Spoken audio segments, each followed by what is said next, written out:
Okay. Whoa! Castlevania, Lords of Shadow. What is this? How did we get here? Well, Castlevania's like... And that went on for a while. It was originally conceived as the tightest 30-minute play you'll never beat in 30 minutes, and leaned increasingly into item pickups and expansive maps as games were released. But sales began to flag, and for a time, it looked like Castlevania, the IP, was passing on, at least in the bigger picture of contemporary movers and shapers. Like, to be clear, Konami dropped L's left and right for this series, constantly chasing the success of Castlevania 1 from time immemorial, and Symphony of the Night from '97. It was rough. And it's not like Lords of Shadow came from nothing, right? Castlevania redefined itself multiple times between adding backtracking in enormous settings, the time they went Devil May Cry, even Dawn of Sorrow had the anime aesthetic to draw in a new audience. It's a floundering legacy IP. This stuff happens. But handing the property, the future, to Mercury Steam, Spanish dev studio known for American McGee Presents Scrapland, and Clive Barker's Jericho, and Kojima is there as well? Well, I don't see what could possibly go wrong. This edible ain't shit. Much can be said about Lords of Shadow, like... and... Okay, it's fairly inoffensive, but still, it's a total reboot of the extensive Castlevania mythos and gameplay foundations. This is explicitly not Castlevania. Shoot, it was originally marketed without that name, as simply Lords of Shadow, because it pivoted so hard. It tried its hand at adapting the whip into the third dimension. It rewrote history. Its lore is so vastly different, it sold the player a novel in-game. My personal arc with Lost went something like this. Hard investment in the first hour plus, a rapid downswing in interest that extended for like 7 hours, and a second wind in the final portion. And longtime fans know what I'm gonna say. First I'll rub my hands together, squint a bit, slap on the shit-eating grin, and say something like, this is an action game like DMC or Ninja Gaiden, and you know, I'm not really a fan of action games that put adventure over combat. Like Darksiders! That was actually my first reaction, because I have a friend who likes Darksiders, and I thought, damn, he'd really like Lords of Shadow. And I don't like drawing limp comparisons, but they're both grim action-adventure God of War likes with decently stylized visuals, whose protagonists cap out at something like 8 charisma. But times change, and I'm a little more open. It was fine. Now, this video exists post-console launch, and I understand different versions of these games came with different performance issues, but those have largely been dealt with in the PC versions that I'm playing, and most people will continue to play. With that in mind, here's Lords of Shadow. Gabriel Belmont, hold up. What happened, Sweaty? You looked so much less stinky before. Gabriel Belmont is sent by the Brotherhood of Light to a lake where his dead wife says the spirits who founded said brotherhood have communicated that the Lords of Shadow, all ex-Brotherhood members, can save the world. The key proposition here is reuniting the severed heavens and earth, potentially allowing Gabriel to resurrect his wife and saving mankind. It's all very lore and noun. So we've left the steady state world, we've got character motivations, and we've got undiscovered secrets, lore, twists. Let's go. Unfortunately, a lot of the narrative weight is instantly obliterated by the telepathic, backflipping peasant mute. You can find crystal shards scattered all over the place. Who can summon demons and is bodyguarded by an 8-foot BFF that is big fucking freak. Yeah, none of that is made up, by the way. Now, surely, trademark. The gameplay is equally expressive and quirked up. Lords of Shadow is a 7th generation console game. That should mean nothing to some people and everything to other people. Really says it all. We're not looking at an emerging genre definer. We're not looking at a pioneer. We're looking at an IP from old country heading west for settled land. So to be 100% clear, it doesn't matter if the game is good, or playable, or kind of interesting. It's fundamentally old hat. It's been done. Nothing to almost nothing jumped out at me. I've seen all of this before, except the backflip girl. But there's room for conversation, a space to talk about what works and what went weird. Gameplay is simple. You'll load into a level, walk through the zone collecting diaries from corpses. And on the 3rd day, my pen is haunted. Fight a low-stakes battle, platform for a while, do another combat, be confronted with a puzzle, probably stick another combat in there, repeat all previously mentioned steps again. The levels are really easy to chart and tell us exactly what kind of game the director was interested in. A poo-poo sus game. A classic adventure where the hero travels through a magical world, is challenged by rock and ravine as often as he's challenged by foe. One where the hero completes tests of strength and mind alike. Even if it takes cues from Devil May Cry and its brand of stylish action, it's less interested in selling a fantasy of absolute combat mastery. Corridors don't lead to combat arenas exclusively. There's a degree of variance, and despite being an unfocused action game, despite being largely derivative of other IPs, sales show it had a good read on the market, at least. To say nothing of longtime fans, I imagine the reception there was less enthusiastic, but well, anyway, platforming makes up the bulk of level exploration, and fair enough, the old games were 2D platformers, so it's a considered extension of the past. Here, platforming involves climbing steep cliffs and maneuvering handholds. Sometimes the whip gets use. It's okay. Some of the best screens in the game come from rock climbing. It evokes the epic proportions the game attempts to manifest in its presentation. Unfortunately, the camera is constantly shaking, which is just annoying enough for me to not take in the sights. Where it tends to fall apart is mechanics. Jumping can be kind of... It's not perfect. Whether it's the camera angle warping and changing up the necessary inputs to do what you expect to be able to do, whether it's fixed angles obfuscating what you need to do, whether an input just doesn't work, then does after repeated presses, it feels wrong. And yeah, it's code. It's not fluctuating at a whim. Skill issue TBH, but it was never effortless like Prince of Persia. It never flowed well like Darksiders. Puzzles are here, so let's spare a word. Puzzles are fine for games. They shake up the challenge, they test things other than reflexes or the ability to hit buttons, and they're perfect for adventures. Few classic heroes are known solely for having the biggest kill count. Perseus killed Medusa with her own reflection. Spoiler alert, it's rare to see a dungeon in D&D without a puzzle, so they're fine. They range from slightly tedious to extremely tedious. They're a checked box. Special shout out to the chest skin tabletop encounter that lets you skip without penalty. Tabletop in my Castlevania, no thanks. It's not fair! Whoever suggested that is a genius. So combat. You must quit that whipping! Combat's where the game should shine. Regardless of everything, you are a Belmont, somebody who exists in a lineage of people defined by their ability to kill. Unfortunately, they did not take notes from their sharpest contemporaries. Look, combat works. It functions. It has good qualities. You have a whip and make attacks with pretty large hitboxes. You can attack in a line or in an area, allowing for AoE attacks and control. They've implemented hold inputs to access a few techniques. Combat's pretty weighty. You get the visceral sense that you're lashing something when you hold for a charged attack, like giving the perfect smack on the... If you want to get spicy, you can waltz up and throw. An execution system exists, giving greater rewards and extended invincibility during the animation. Several complications also exist in the consumable item panel, allowing the player to throw daggers, crowd control enemies with little fairies, summon a demon, one-time use stuff, and all of those items can be empowered or applied differently with light and dark magic. Actually, everything can be affected by light and dark magic. It's the devil trigger of the game, the buff mechanic that most, but not all, good action games make use of. You need something to work for, usually a super mode that you can expel convincingly and start the cycle again. Only Lords of Shadow doesn't really do that. Lost wants the player to expend sustainably, make a little use and hold back. Edge don't empty, because light magic is tied to your lifesteal self-sustain ability, so you need to tactically toggle the light magic bar on and off in tough fights. Toggle off when you're knocked over, for example. It's different, but fairly interesting to manage. This goes for shadow magic as well, because any missed uptime is pure waste, so even though it's geared towards dumping,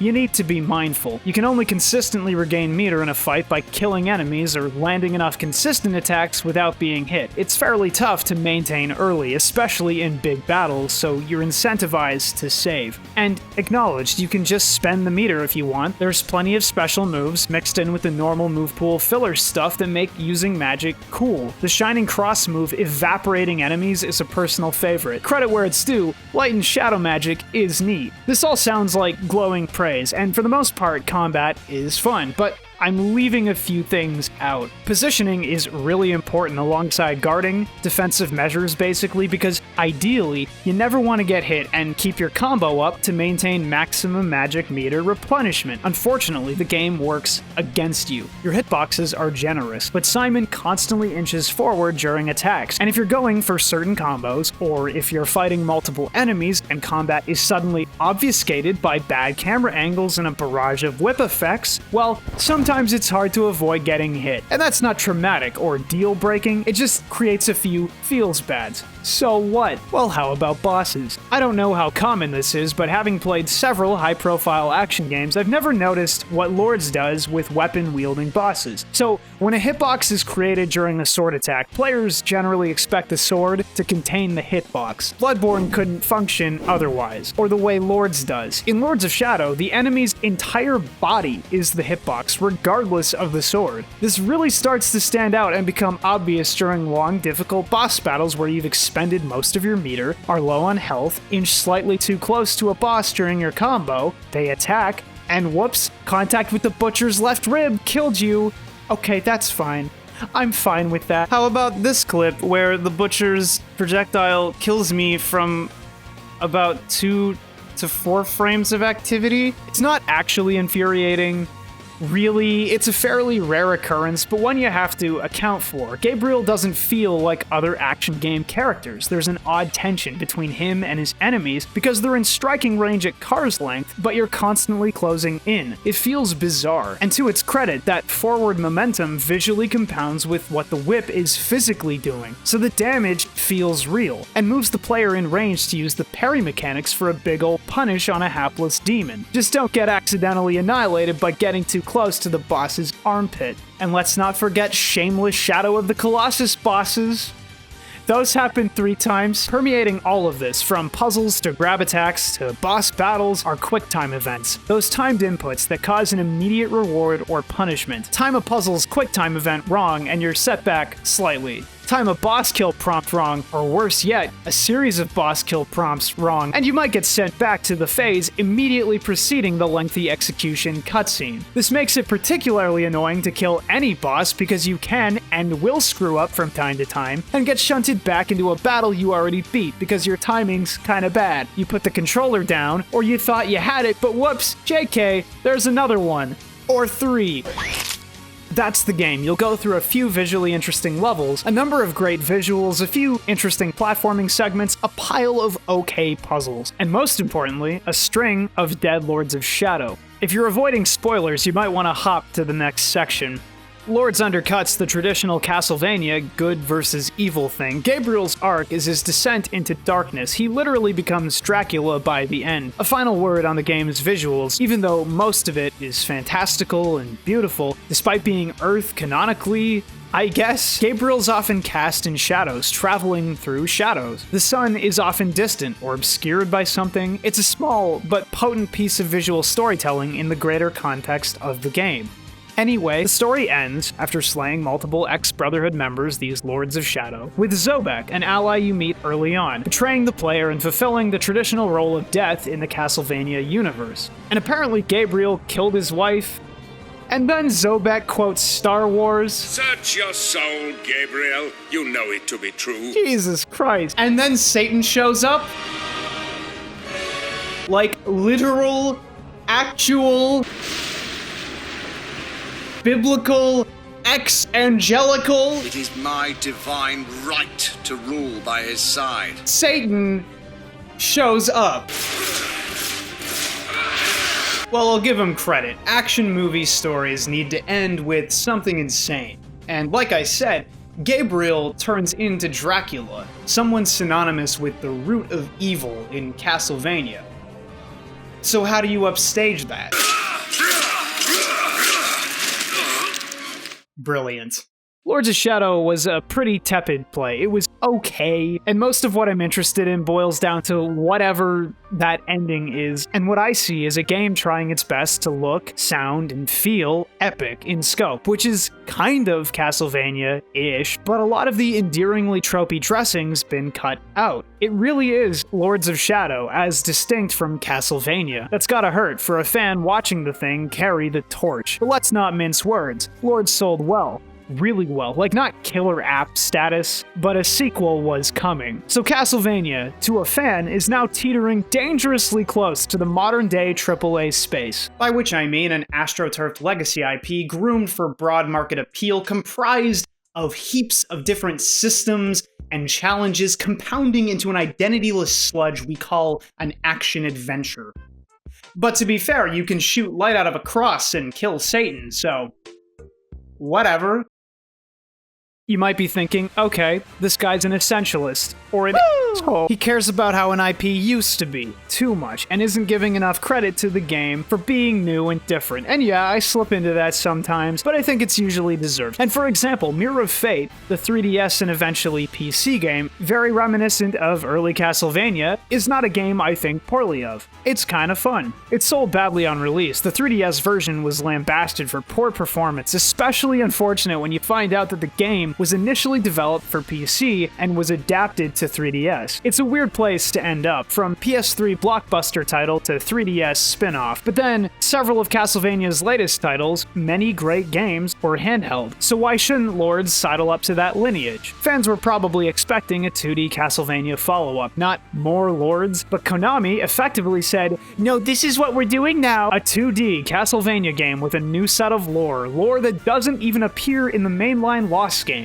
and combat inspired directly from its progenitor. The game is played in 3 increasingly lengthy chapters through the eyes of a line of Belmonts. It's presented with highly stylized graphics and fluctuates between moody, grimdark environments and whimsically uncanny spaces. Not awfully different from Lords of Shadow itself, but between the cel-shaded aesthetic and wild character designs, Simon in particular, can we get this guy on Queer Eye? It lends itself less to dark stoic saga and more to dramatic video game adventure. And it is. It's Lords of Shadow done 2D and works surprisingly well. You battle skeletons, nagas, zombies, all kinds of monsters, and the key shakeup is combat. It's not a one-to-one translation, but you still learn moves, execute combos, defend, parry, make use of items and magic. It's familiar, but what's important is the environment. No longer allowed the freedom of 3D space, battles are cramped. While you can whip dudes at range between your advancing attacks and enemy movement, they're getting in close eventually, only this time there's no obfuscation, no weird angles or particle effects. It's visually clean and makes defending and parrying very easy and rewarding by comparison. You're often able to parry, knock enemies up, hit an air combo, and slam them down. It feels powerful in a way that Lords often doesn't. It may be that the combat's easier by design, or more intimate, whatever the case, it plays well. I was really into fighting games when I first tried the 3DS version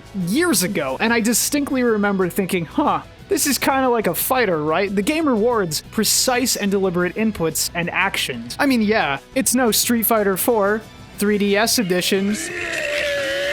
It's a more complicated version of 2D Castlevania, which mainly stuck to animation canceling for any kind of stylish play, and the payoff is a game that feels pretty rewarding to master, especially if the 2D exploration, puzzle solving, general stuff that's tacked on for the sake of tradition isn't doing it for you. In short, it ends up doing something the older games couldn't, or wouldn't, and that makes it neat. Even the boss battles are surprisingly challenging, quirked up, intentionally designed to push the player in positive ways without creating obnoxious feels-bads. Okay. Sure, okay. Now, Mirror of Fate tells the rewritten story of the Belmont family. It takes place a quarter century after the events of Lords of Shadow, introing with Simon Belmont, who wants to kill Dracula for allegedly killing Simon's father, Trevor Belmont, unaware that Dracula is his grandfather Gabriel, and he didn't really kill Trevor so much as turn him into a vampire, killing him spiritually to regular people, but otherwise leaving him immeasurably boinkable to a subset of the fan base. I don't have a lot to say about the story. I think it's safe to imply that only a portion of Castlevania fans enjoy seeing old characters puppeteered in a flagrant reboot universe, and most of it is boring movie schlock anyway. Though I'll give them credit, by comparison to Darksiders, the Belmonts are generally unhappy happy people, but don't act performatively miserable all the time. Alec is actually oh my god! Stop! Well, at least there aren't a ton of characters around to make them less sympathetic anyway. Mirror of Fate largely exists to add texture, flavor, and ethos to the Lords of Shadow brand, importance to the re-established IP. It's playable, it's enjoyable in places, it doesn't linger in garbage too long, and its hook is mechanical mastery. That said, it's the most skippable game.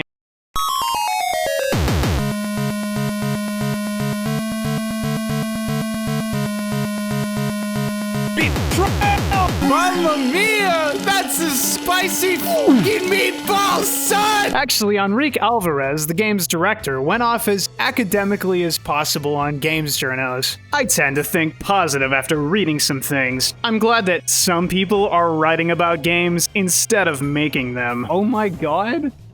Enrique? You know what, let's go drink martinis and just be giant bitches together about everyone we hate. Could do a lot of healing, I think. I mean, I get the frustration. Lords 2 deliberately addressed criticism of the old systems and attempted to fix multiple issues. And that sucks because you get the impression, seeing all of this, that if they just played safe twice, it'd be fine. And I sympathize with wanting to improve constantly. It's a good look. The intro is pretty strong. That's why the power of your God cannot destroy. Because I am his chosen one.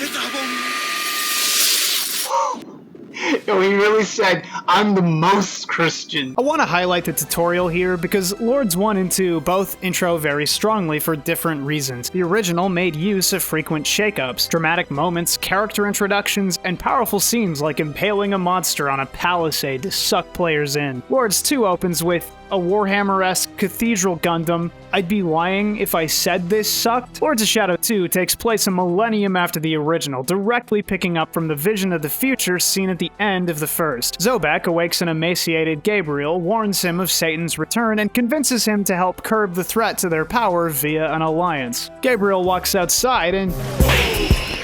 Get out the way! Hydration is important. If you take anything away from this, make it that. A lot of reviewers and even fans took umbrage with the modern day setting that gets more than its fair share of screen time. You travel between time periods to advance. It's a weird paradigm. The modern day functions as an overworld that you can technically explore and traverse for item pickups and more diaries. Today my tummy hurts, but I'm being very brave. And the past segments function as traditional levels. It's self-aware and cohesive aesthetically, the old crumbling castles representing a time where tradition is sacred, and the modern day representing new gameplay vectors and considerations. Potential. Only that visual narrative cohesion is comedically undercut by the general fugliness of the dystopian modern city setting, the excessive drudgery of the gameplay found in those sections, and the sheer opulence, the stark beauty of the old castles and environments, the cropped and considered gameplay within. It's funny. It shouldn't be funny. It's really funny. The actual levels, the linear sections, are playable in the way that the old Lords of Shadow levels are. They're cut from the same cloth, and the only real difference is the camera, which is no longer fixed and freely controlled. It's a nice change, and eliminates some of the frustration inherent to platforming. Some diversions exist. There's one where the game turns into a stealthy pseudo-horror segment where if Carmilla bites Gabriel, he turns into a simp. Ugh, how much shall I PayPal you, my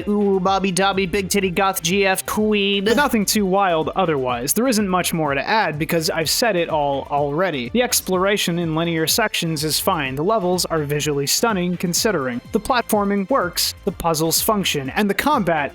We'll talk combat in a minute. The overworld has more of the same gameplay trappings found in other parts of the game. You still platform through stages, except where before it was a chandelier, now it's a ceiling fixture. It cops a lot of itself, enough that you probably wouldn't think of the present-day parts as overworld. It's just that fast travel points dot the openly contiguous world, and it's increasingly accessible via power-ups found mostly in the past. The major difference between times, really, is the stealth sections. Non-sequitur challenges in games, and I don't mean narratively, I mean in terms of what the game presents as typical gameplay, are pretty common in AAA games. Think turret segments found in Mass Effect 3, Resident Evil 5, that kind of thing. Literally any of the non-sword combat, but definitely combat spun different segments found throughout Darksiders. The action game turning into Star Fox for a bit.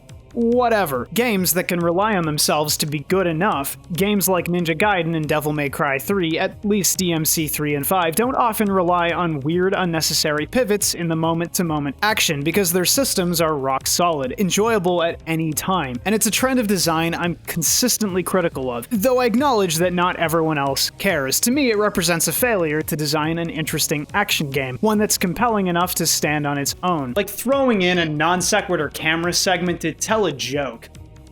Plus, the side sections hardly get the dev time necessary to embody core pillars of play because they're meant to distract, so they feel cheaper by design. That said, the stealth bits are pretty inoffensive for the backlash they got. I understand taking issue with them. Dracula is supposed to be second only to Satan, quite literally the only person capable of confronting him, so it's jarring, if narratively accurate regardless, that Dracula can't deal with these podgy Warhammer goons. The actual sections last such a short amount of time, and the solutions are usually so simple, they don't really matter in the grand scheme of things. I figure a number of players got stuck because they missed a tutorial or didn't give it enough time to really soak in the change of pace, so their game ground to a halt for 20 minutes. And even then, there's still little reason for them. They're extraneous and annoying, like turning into a rat is cool, but everything else is just there, I guess.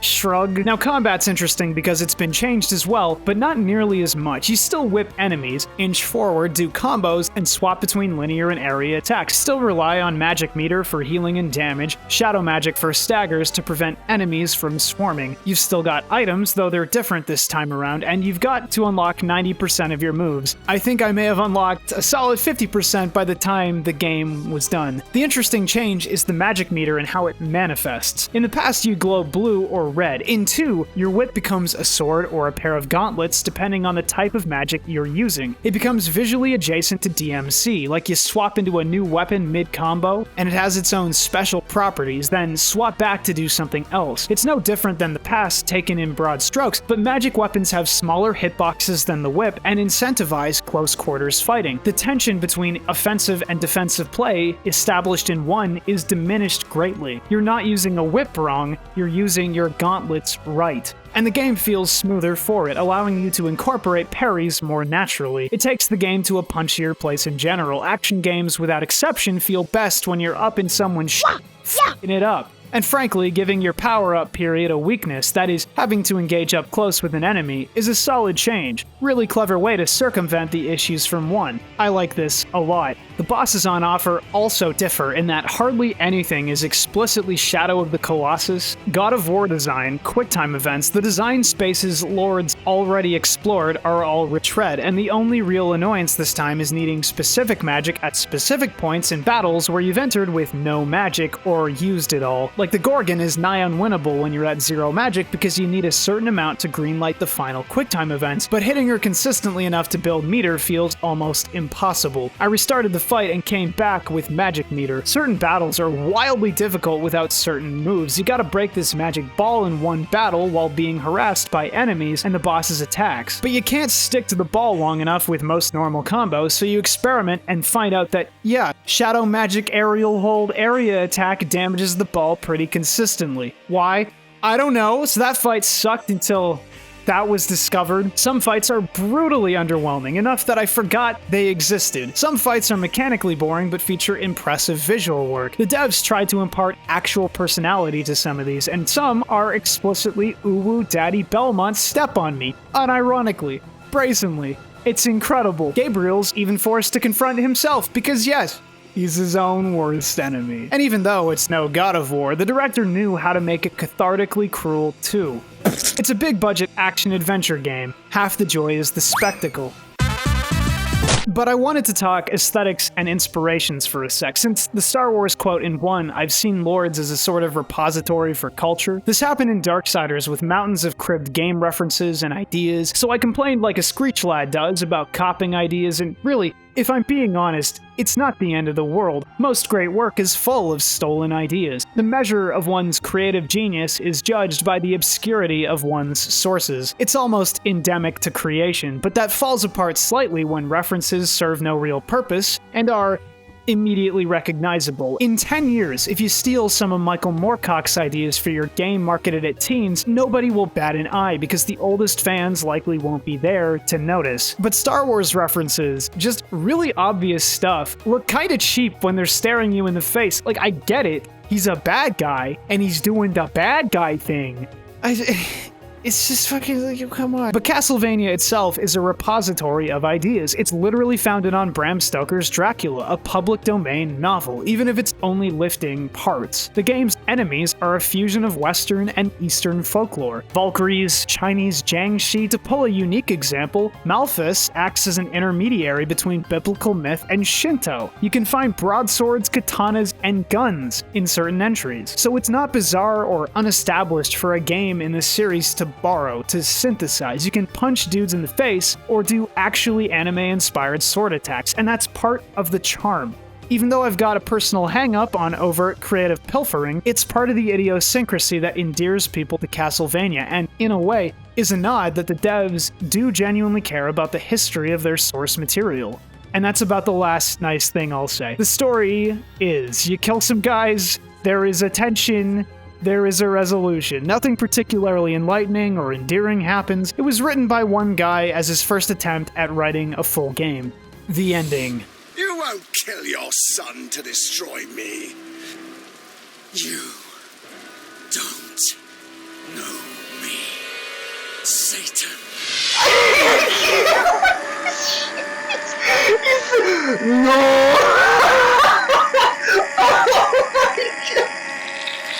It's the funniest ending in the whole world!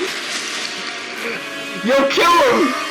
Yo, kill him! Stay away! That's Gabriel. The story ends, hopefully, with a warm sunset casting rays on the city. A city where Satan is left, stabbed and dead in an alleyway by Dracula. No words, no implications. The game is over, discounting DLC. The undead are without a master. The demons invading are without direction. Dracula, the mildly kind, at least to his son Alucard, is now the strongest being in existence, and the survivors of mankind are currently holed up in one place underground, ready to be fed upon. The Brotherhood is in shambles, and their leader is dead. Dracula, Gabriel, doesn't inflict self-die to be with his wife in heaven. He merely lives. Nothing really says hope like dangling plot threads and uncertain endings for bored, tyrannical demigods. Sales were high, but lower than the original, likely owing to the bad press cycle. It's a fine game. If people were willing to forgive Darksiders and all its foibles, or Lords 1 for that matter, then the only obvious reason they didn't forgive this game, to me, is a sense of straying brand identity, changing some minor things, and performance issues that were inevitably erased with time. You can point to the modern-day setting, a common complaint to be sure, but synthesizing things external to Bram Stoker's Dracula and Eastern Europe in general is fundamental to the series. Is adding a city really a bridge too far for Castlevania? I think there's something there, though, a nugget of truth. Some of the sights you see, most of the past segments are stark, blaring reminders of what Castlevania done 3D could have been. It could have been a campy, gory, personality-rich romp through incredible Gothic architecture, a focused experience that compromised neither its gameplay to frequent diversions and general AAA focus testing normalcies, nor its characters to the dour, joyless charisma vacuum of Western movie tropes. It could have been compared to a harder core and gorier Devil May Cry, minus the rocket riding. It could have been the next incredible thing, instead of another God of War. And the thing about driving a nail with a hammer is, by the second hit, the nail's gonna take some prying to remove. Castlevania games were released from 1986 to 2008. Lords of Shadow games were released from 2010 to 2014. There's a lot of Konami history informing these time periods, and Castlevania's death is more the fault of Konami than Lords of Shadow. But if Konami are the pallbearers, Lords is the coffin, and the rest is silence. Hey, it's KBash. Huge thanks goes out to my $4 patrons whose names are on the screen. The show's finally getting somewhere thanks to the community's generosity. And special thanks goes to my extra generous patrons who are Adam Welsh, Acropolion, Alex, Andy Blarg, Arch, Axon 8, Azulus, Basement Dweller, BZ Soul, Ben M, Blake Against the Machine, Bohop, Boom Dead, Brios, Brianna Woo, Cal, Can I cuss on Captain here? Blasted, Captain Wave, Caesar T, Chiefy Boy, Cordant, Cody Golden, Couch Moba, Corgi the Lad, Crater, CW Glassworks, Glassworks, Cynical, Daddy Dagoth, Dondium, Dakota Storm Jakey Jones, Stag, Swaggy David Bear, Castillo, Dara, Decode, Dead, Dennis Amaya, Diablo, Dr. Cullen PhD, Dylan Coffee, 8-Bit Funk, Elias, Elpio, Elsa, Aesthetico, Everstone Isle, Isle, Fupa Saiyan, Frankenstick, Frisky Nippler, Glyph Seeker, Guard Corey, Gucci Plant, Hatsune Miku's Crack House, Archive, Beeman, Game and Station, Hex-Mex, Horn Tiger, Huey. I'm supporting KBash just because I wanted to make this part of the video longer. Ingenious Clown, I punched a sandwich. Irradiated Cherries, Dice Kyle. It's Time to Sue, It's not good. Ivy Ruth Langley, Jacob, James, Jason Lasky, Jaden, Jadaeus, Joke Fraud, Jordan Joyner, Julian My Julian, Keegan Too Cool, Clock Crated, Crazy Dark Chocolate, Kite, Kite, KZ Excellent, Lady Dentalian, Latrix, Laundry Mom, Lego Sid, Juan, Low Fat Mogert, Lucas Boyd, Lucky McSmucky, Magical Madman, Mama Rollins, Mara Ganger, Mercules, Marsmugio, Maximilian Wolfgang Niver, Mike DeVere, Milky Moo Official, Monochrome Only, Mr. Dodongo, Mr. Whiskey 282, Nyrenude, Nito Torpedo, Norian Daridius, Oh, truly I am untouchable and unlovable. Old Burgle, Old Man Cranberry, Only LK, The Plant, Pandemic Cowboy, Pinata, PK Gaming, Popular Hitman, Potato Gaming HD, Quasar McDougal, Quillworth, Quinn, Reasonable Willow, Reggie Rodriguez, Ruby Hellheim, Sagitrash, Siren Smells Good, Salty Smasher, Scribe Slendy, Sakai no Awarda, Shod, Silver Bear 909, Sim, God, Sleepy Wabbit, Suckdolager, Space Lizard, Spooky Grimalkin, Squidged, Squishword, Starbound, Storm Strider, Sublime Cataclysm, Super Sandwich Guy, George Chubbington, The Big Bubby, The Salt Knight, Big Dick Mystic, Thrips Heartthrob, Timid the Writer, Travis Edwards, Twiddle Chungus, Vid, Valenrist, Venom, Vice Pup, Viewers Like You, Vic, Waposa, Weeb Trash, Well shit, Waylon, Where Am I Help, Winter Solstice, Zanny Tanner, Yashichi, Yate Kundo, Zachary Livesey, Zachary V, Zanasso, Zane the Impure, Zane the Pure, Zeradax, Zed Slayer Gamer, Zero Zalazar, Sylvan Ray, Cyberbunk. If you'd like to help support the show, unlock new long-form projects, and help me keep improving, check out my Patreon. We got all kinds of goals and lots more videos in store. Stay tuned for more. KBash out.